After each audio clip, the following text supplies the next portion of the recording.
Bridge series is sponsored by a bridge grant from South Carolina Humanities with funding by the National Endowment for the Humanities.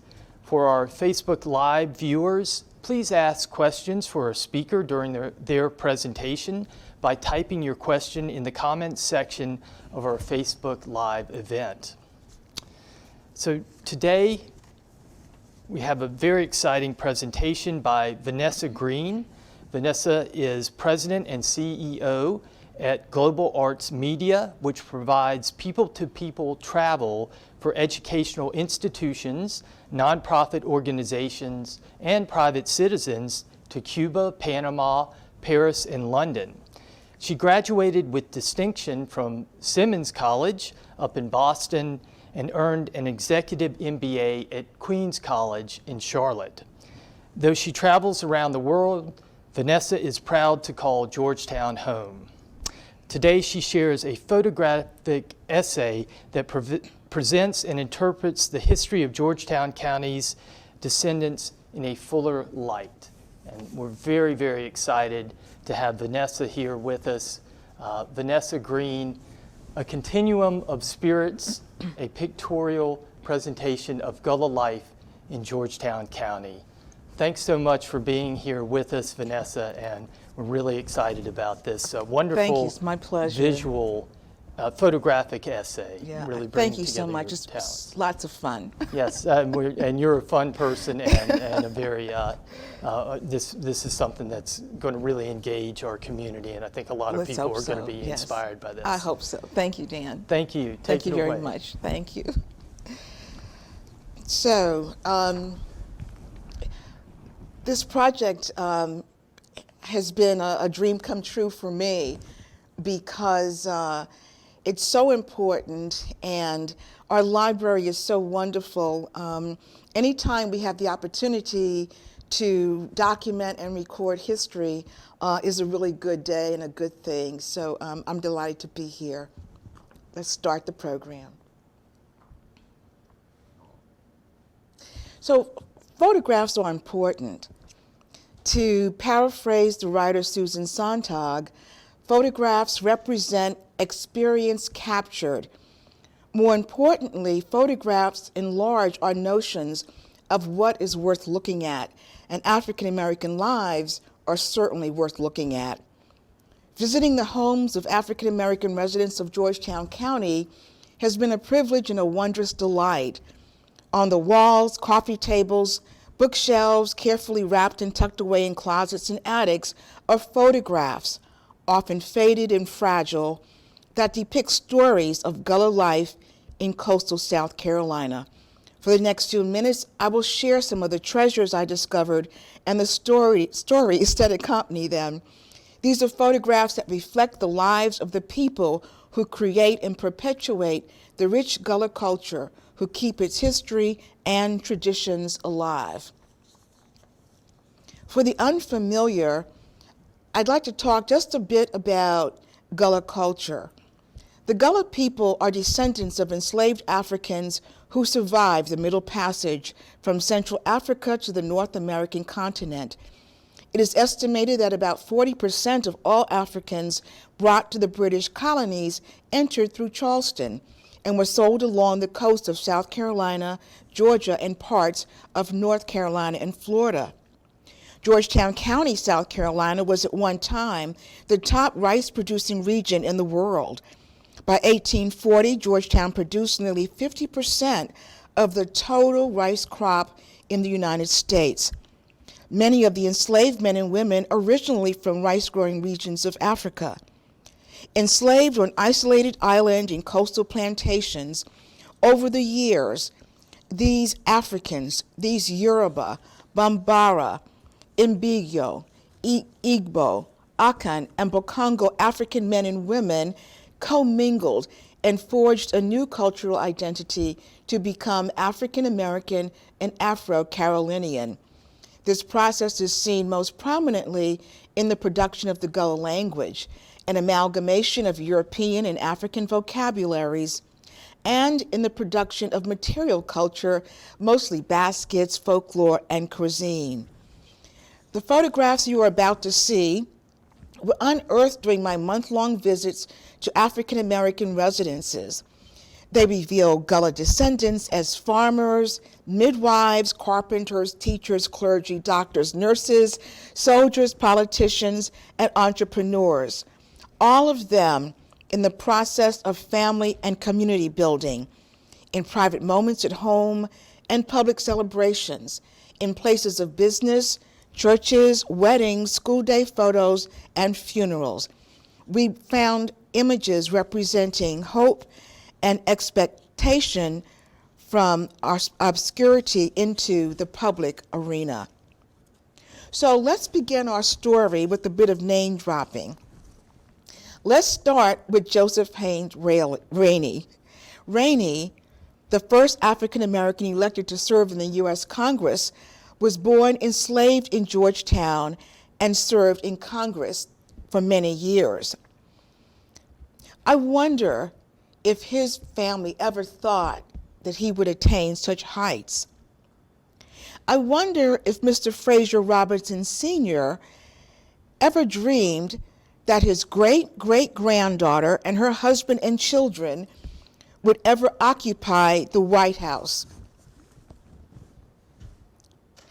Former First Lady Michelle Obama's great-great-grandfather, Jim Robinson, was born enslaved in Georgetown. Her great-grandfather, and her father, Fraser Robinson Sr., also are Georgetownian. And Michelle isn't the only politically well-connected Georgetownian. In the late 1800s, Edmund Esterling had 3 children, 2 sons, William and David Esterling, and a daughter, Nancy Esterling Commander.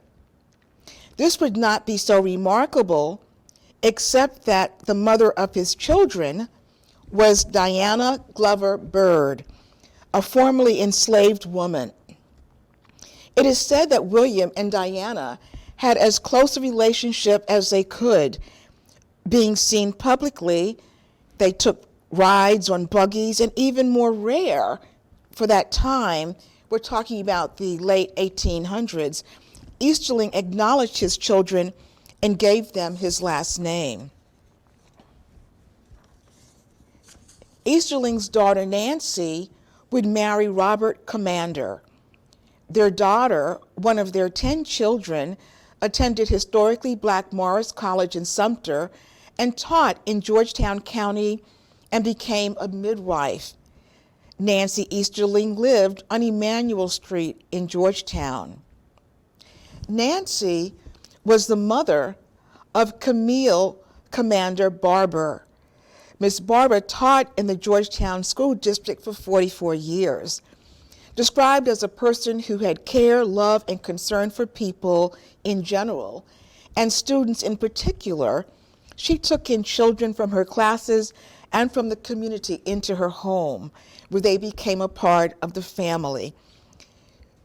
Particularly close to that family was Evelyn Green, who eventually became a hairstylist, and Annie Mae Milton, who became a WAC in the Army and a member of the Women's Army Corps.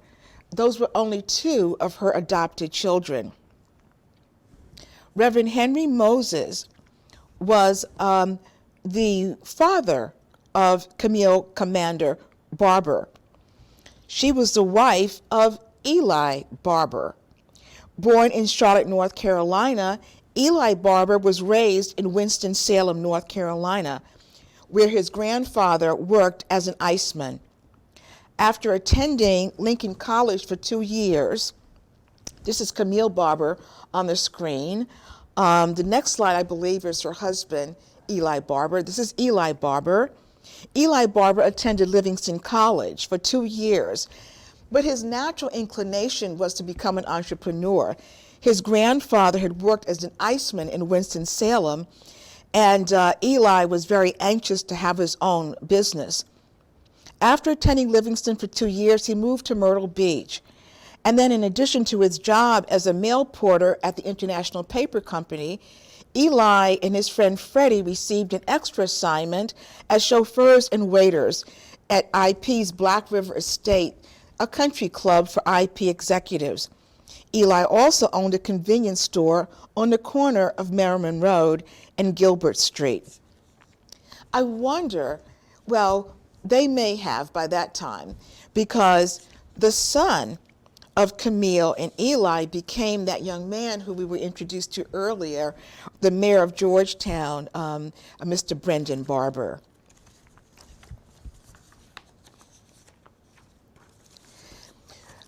Gullah people served in all aspects of life. One of the intents of this presentation is to have people understand through pictures just how integrated and substantial Gullah life and experience was. So we've got young men like little Bobby who were members of the Boy Scouts. But in the next slide, you'll see also that men from this area, from Gullah, Georgetown, served in the military. This is a Sergeant Nichols, and you've got this is my uncle, George Green, who served in the military. This is my Uncle Woodrow, who served in the Navy. This is my dad, who served in the Army, who made a career of the Army. And this is the father of our very, in fact, this is Reverend Herbert Williams, who I believe served, is that a Marine uniform? I can't remember. But he also served. This is Reverend Herbert Williams, who is the father of Steve Williams here in Georgetown. We also had midwives in our communities. This woman, Julia Wyatt, was born in the late 1800s and delivered babies. She also happens to be a relative of mine. I love these old pictures. I really wish I could have seen her smiling. I understand that she was quite a wonderful woman. This is Julia Wyatt, a midwife. And these two darlings were born right at the beginning of the 20th century. These pictures were taken when they were approximately 9 and 12 years old each. And they grew up to be this lovely woman who follows, Verveteen Stewart. The taller young woman you saw on the left was Verveteen Stewart as a young girl. As she got older, Verveteen left Georgetown for many years and moved to Baltimore, Maryland, where she was a cook. For many years, she served, in fact, as a cook for General William Pershing. So African Americans during the 50s were not allowed to engage on white beaches. The beaches were still fairly segregated then, but there was always Mackenzie Beach. And so this is the lifestyle, you know. I mean, yes, African Americans did enjoy the beach, as these pictures show, and own wonderful Studebakers like the one you see there, and frolic just like average and ordinary people. And there were weddings. Now, weddings are a big deal anytime, but these weddings in particular are quite lovely. This wedding this photograph came from the home of a new Georgetown resident. Her name was Amma Saran. And these pictures were taken back during the late 40s, early 50s. Here are the bridesmaids at the wedding of Verveteen Manigault, who for years owned a flower shop in Georgetown. These pictures are important because they're generally not seen. Pictures of African Americans dressed in finery in these large weddings with a dozen or more bridesmaids are generally not depicted when you look at the images that you normally see that represent Gullah culture. Gullah culture was much more expansive and much more full than is normally depicted in magazines and on television and in movies. Next slide. Another beautiful wedding. bride and groom. And this is a family from, these are members of the DeKine family. They reside in Plantersville, in the rural part of Georgetown County. Lovely bride and handsome smiling groom.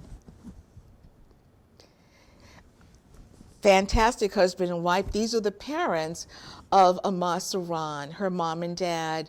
And these pictures are from the 40s. Now, the next series of pictures are really rather poignant.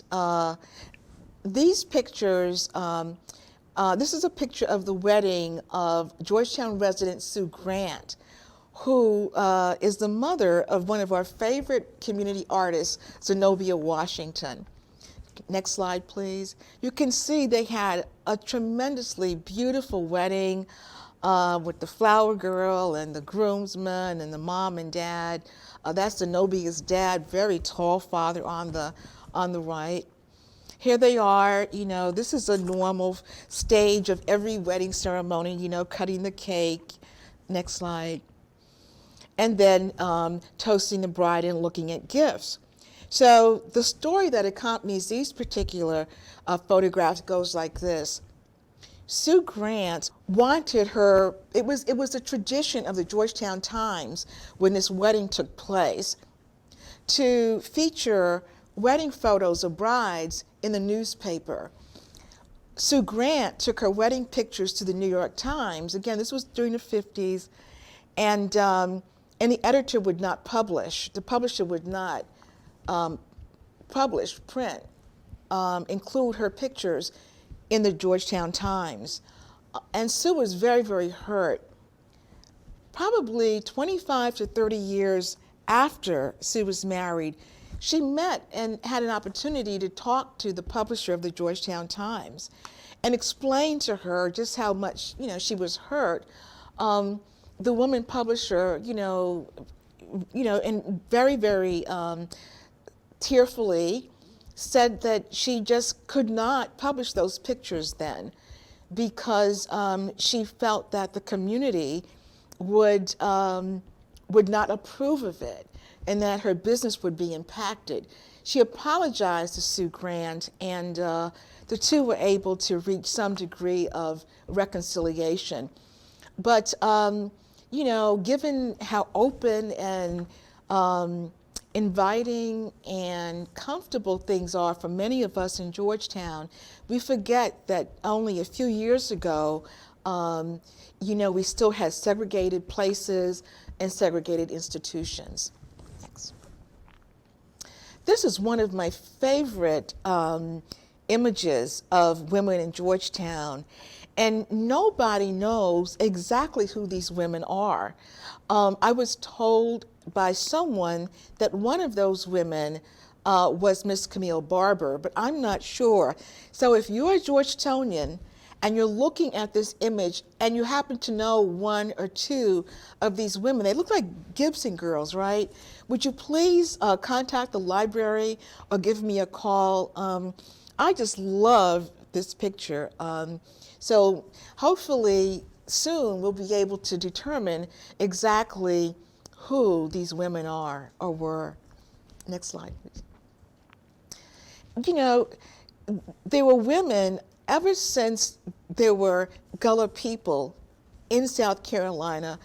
There were always men and women who were enterprising. And this woman, Louise Lawrence, was a hairstylist. She grew up in Georgetown, but then left, like many Georgetonians, she left and went to the big city. She moved to Harlem and had her own hair salon. And I'm named after her. Her name was Louise, and my middle name is Louise. Very, very foxy. Look at those. Those shoes are so contemporary. Next slide, please. Now, this is Retha May. Retha May and her mother, Mrs. Mariah. Retha May was a playmate of my dad. She was younger, much younger than they were, and didn't have a brother close by, so they kind of adopted her. And I love this picture. Rita Mae is now deceased, but she'd asked me, years ago to refurbish this picture for her, and I was really happy to do it. But a wonderful family, wonderful mother, wonderful relationship, and I really appreciate the loan of this picture. Next slide. So this is Steve Williams' family. This is his mom, his grandmother, I believe, his grandparents. This is a family. These are members of the DeKine family, and the interesting thing about them is that this picture was taken on Nightingale Plantation. Now, Nightingale Plantation is very important to me and my family because that's where we were enslaved. These are some other pictures from Nightingale. But my people, years and years ago, were enslaved on Nightingale Plantation. And then after the Civil War, what sometimes happened, when formerly enslaved people didn't have any place to go in particular, they would often stay on the plantation as more or less free people, and they worked on the plantation. These are members of the DeKine family, and one of the things I love about this photograph is that little sign in the back, Atlantic Beach. So Atlantic Beach was the one beach, in addition to the Mackenzie Beach, Atlantic Beach was the place where African Americans could go for entertainment.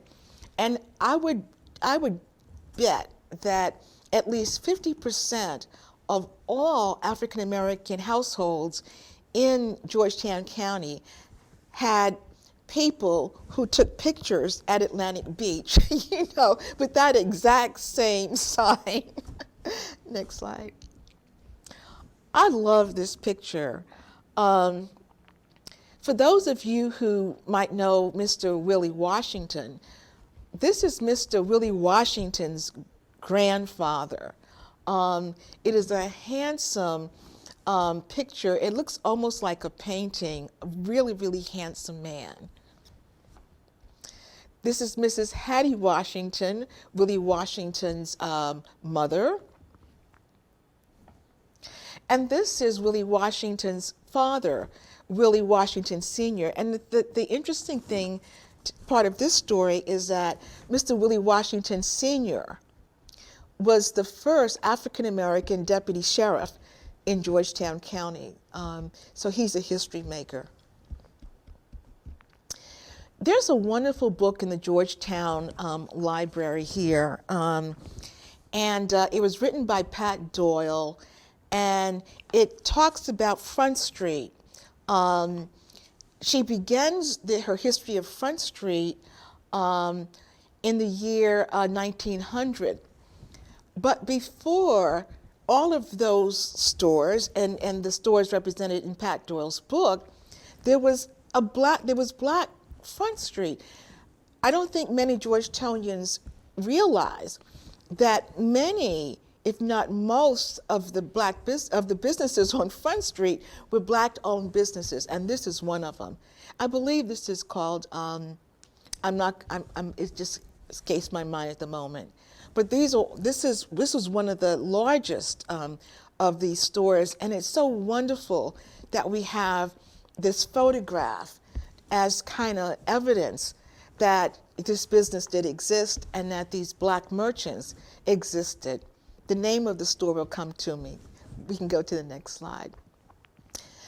So in addition to occupations as midwives and hairstylists and deputy sheriffs and store owners, we also had African Americans who were in the other businesses, and Mr. Lawrence Dunmore was in the insurance business. He was a very prominent Georgetown insurance agent, had his own company, and this is his wife. And this is the Dunbar family.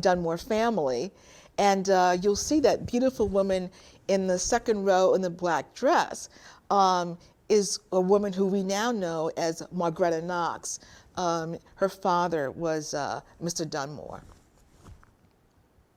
Another entrepreneurial family, moving from one generation to the next. This is, I want to make sure, William James Wiles. So William James Wiles opened what we now know as Wiles Funeral Home way back in the day, and passed his business on to his son, whose name was also William James Wiles. They used to call him more familiarly as James E. Wiles. And I love those pictures, beautiful images. Next. And this is a picture on loan from the Wiles Funeral Home of a meeting of the South Carolina Funeral Directors Association. And to your left, to my right, is James Wiles on the second row, last person on the second row of that photograph. This was my grandmother, and Bessie. My grandmother grew up on Nightingale Plantation. When she became school age, she moved into town, like a lot of people did, and in fact lived in a house right adjacent, right on Duke Street, on the corner of Duke and I think that's Orange Street, right adjacent to Bethel AME Church. And we had kings and queens in Georgetown. This is a Sunday school program of youngsters at Bethel AME Church, and you can see we've got a king and a queen in the background. Next slide. In addition to photographs, we have, and I don't know exactly what these are called, they're kind of like photographs, but were created with a different kind of process. But this image is probably from the late 1800s, early 1900s. Another beautiful, family portrait. Thank you. Beautiful. And I want to say something about this image. So this image is important. Sometimes photographs become tattered, and we tend to just throw them away. I love the fact that this family did not do that, because photographs are evidence, right? And so it doesn't really matter that the photograph is torn. Somebody is going to recognize this person in this photograph. So those of you who have photographs that might be torn or little, don't throw them away. We might be able to restore them. And, every bit of history we have, every bit of evidence that we existed is important. This is another beautiful, it's not exactly a photograph, it's more like a drawing, but a wonderful depiction of a Georgetownian. Another lovely, and she looks like a bridesmaid, Coming up, we have a series of bridesmaids and queens. Just as other communities had celebrations and festivals and events, so did Gullah people. Look at this queen. She looks all of 12, but she's 18 years old, and she's a prom queen. And there she is. Her name is Dean Green Garner. That picture, she's still as lovely as she ever was. And she still resides here in Georgetown. That's her again. She loved dressing up. And you can see she was a beautiful girl, so she was always being asked to attend cotillions and balls and, to serve, if not as the queen of the court, one of the maids on the court. Another lovely prom queen, a dapper young man. a beautiful Gullah woman. So I'm hoping that people recognize by now that these Gullah people look a whole lot different from the way we normally see Gullah people depicted, you know, in movies and in magazines. They look quite beautiful and charming. Another Gullah woman. Now, the next images are, for me, a lot of fun. I happened to come across, I found at my house, a Howard High School yearbook dated 1949. And 1949 is a very important year because it is the first time that Howard High School graduated a 12th grade class, okay? And so here are some of the students. In fact, no, these are actually the teachers. And so I'm gonna come a little bit closer. So down there, up top, there are people you might recognize. Mr. Willie Harrison. Agnes King is second from the top there. Maggie McKnight. And then Mr. James Miller is, I never met him, but he's a name that is widely familiar here in Georgetown. And then you had Miss Charlena Richardson. And down here you have Moselle Inez Smith, who we now know as Mrs. Mosella Lawrence. And Mr. Lewis Bryan Smalls is a name that people always, many people recognize.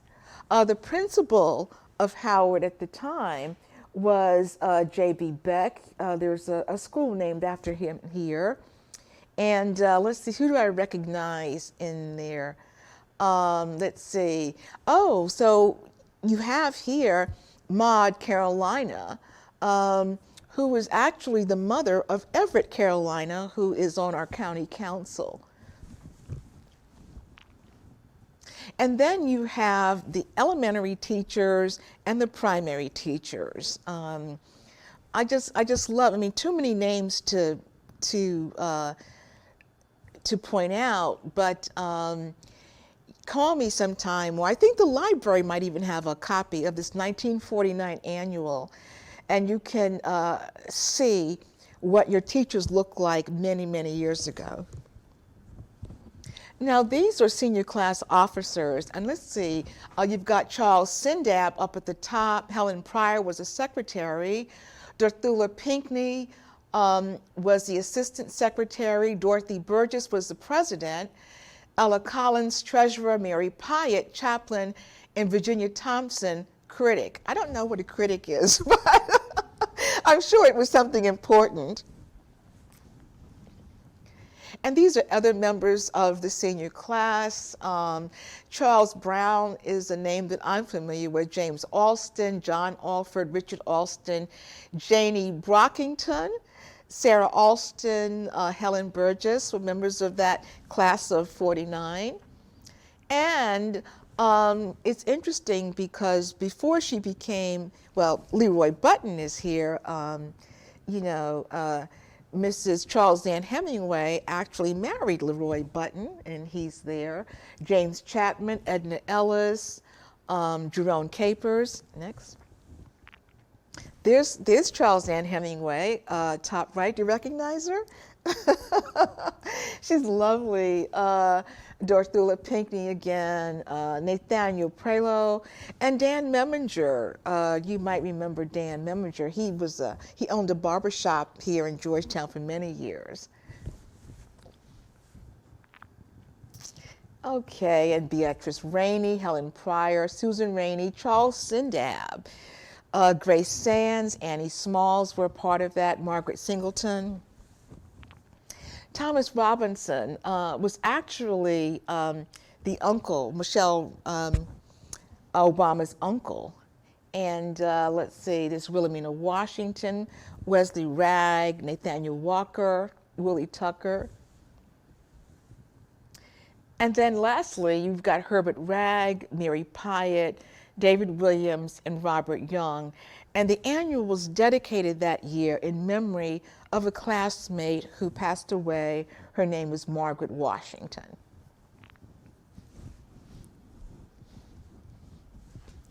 And then they had sub-freshmen.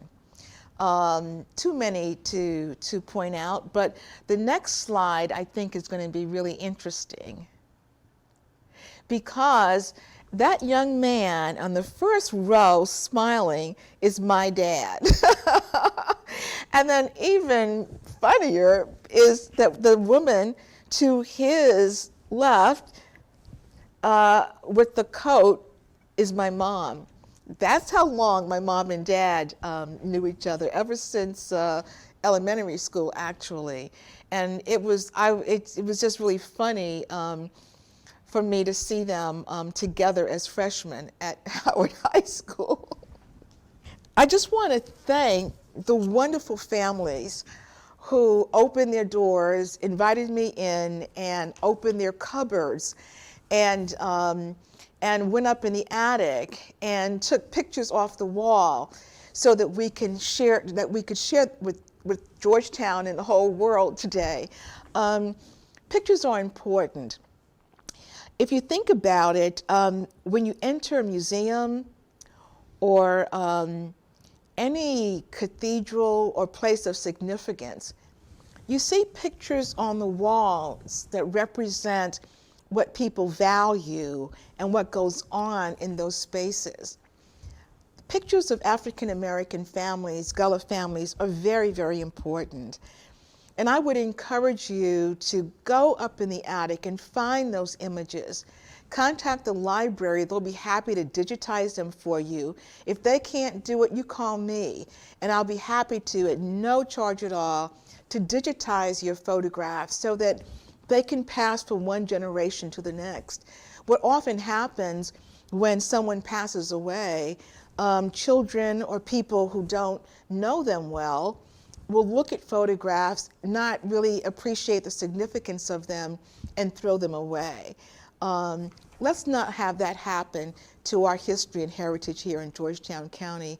I want to thank the library and the staff for giving us the opportunity to have this wonderful glimpse of Gullah life and to talk about the importance of documenting African American and Gullah life, but also preserving it. Thank you so much. And thank you so much for being with us Absolutely. today, Vanessa. That was wonderful. And there were so many images and words that you put together with those histories, and it's so rich and full. And I did have a question for you. Your title, A Continuum of Spirits, the second half I get fully. What about that first half? Could you give us some insight on that? A continuum of spirits, that's so resonant. What does that mean? How did you choose that? So I guess it begins with just a personal sense that I have. I feel that I am a product of all of those people who came before me. Yeah. You know, all of the teachers, all of my, neighbors, my family who kind of poured into me. And that's what happens actually from one generation to the next. So the Gullah people who were who came here still exist to a large extent within us, within our bloodline certainly, but also within our culture and tradition and our values. So it's a continuum from one generation to the next. And it seems like there's really that sense of connectedness. Absolutely, there is. And not, it's the modern world. There is people move around. You move around the Yes. world. You take people around the world. That's your business. But there is that, with all these images and all you had to say about them, you really do get that sense that Georgetown County, there's a depth here, and oh, absolutely. You keep that history alive and those connections. Absolutely. And the institutions as well, like the schools and the the family and churches and all that there really is continuity, a continuum. Yeah, and much of that is intentional. You know, it's not by accident that I kind of make peas and rice the same way my grandmother did. Food, yeah, food, absolutely. You know, Yeah. it's not, you know, it's Hoppin' John, you know, we know that. So, you know, I appreciate the way the people who came before me kept pouring things into me. And we kind of have an obligation to do the same. Yeah. Yeah. Well, that's wonderful, and it's in spirits. There are, you know, the past. There's some haunting elements there. Oh, you absolutely. talked about, you know, enslavement and how you know, your family came out of slavery, Nightingale Plantation, surely. Segregation, the beaches, and the absolutely. wedding, and there are dark things. I have, you know, so about 2 years before he died, I had my camera with me one day, and my dad said, "So let's get in the car. I want to show you something." So he and my mom got in the car, went up the road towards Plantersville, and took a right on Plantersville Road. We went down that road for about 2 long miles, and I was like, "Dad, are you sure we're supposed to be here?" At the end of that road was Nightingale Plantation, the gates of Nightingale Plantation. Now, you have to understand, I always heard about Nightingale ever since I was a child. Listening to grown-ups' conversations, they always talked about Nightingale, Nightingale. To actually be there to see that space, that plantation, those gates, was just was really kind of emotional for me. And it's not that I have any animus at all. I don't associate my well-being with Nightingale, but it is a part of my family's history. Yeah. So I'm hoping, I mean, I understand the gentleman who owns Nightingale, and if you're listening, sir, I'd love to come and take pictures there. Yeah. It's a very special place for me and my family. Yeah. And yes, so there has been a dark past, and it's here, and that's part of it, and you recognize that. But so many of those images show people, I guess we could call them spirited. You know, they're not broken. They're living and enjoying life, and there's uplift here too, and absolutely. And you need to acknowledge that past, but that's what I mean. You know. So it's a real big deal. Yeah. That Michelle Obama's, you know, great-great-grandfather was enslaved here, and what it says to young people and people everywhere is that you are not restricted or confined by your past. Yeah. You take what you've got and you build on it. I mean, who would think that Michelle would have been living? I mean, did Fraser Robinson, her senior, I mean, did he even ever conceptualize that his granddaughter would be our first lady? Probably not. Right, yeah. So I think that it's important to understand the past so that we don't repeat the same mistakes. But I don't think we need to be encumbered by the past. Yeah. Well, that was just a very, I think, uplifting and you know, using that presentation and using those images of the past and giving them a voice and really giving us a really solid foundation for building on for the future. But what you've done, Dan, is so important by facilitating this conversation and allowing us to make an appeal for people to find those photographs, bring them to the library, and you know, let's preserve this history.